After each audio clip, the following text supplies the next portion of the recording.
I want to talk to you today about something that God wants us to do so that we can experience true greatness in our lives.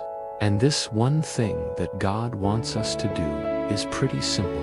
It's actually just one word, but most of us never do it.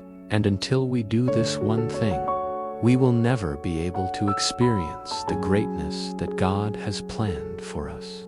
In James chapter 4, verse 10, it says this: "Humble yourselves before the Lord, and He will lift you up." Now, most people read this verse and they think this verse is talking about how we need to humble ourselves before other people.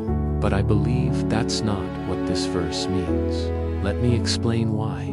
The original language for humble yourselves in this verse is actually the Greek word tapeinos, and it literally means to be of low or small value. So the verse would actually read like this: be of low or small value or worth in your own sight.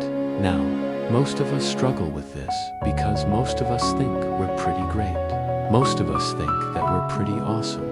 And the enemy loves it when we think this way, because if we think we're great, then we will never think that we need God.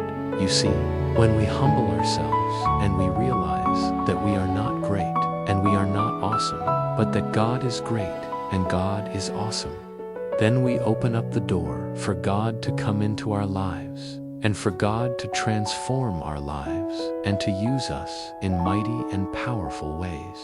But if we think we are great and we are awesome and we don't need God, then the enemy has a chokehold on our lives and we will never be able to experience the greatness that God has planned for us. So I want you to do this right now. I want you to humble yourself before the Lord and to realize that we are nothing without God and that you need God. If you've never humbled yourself before God, then I invite you to do it right now. Right now, humble yourself before God and resist the devil.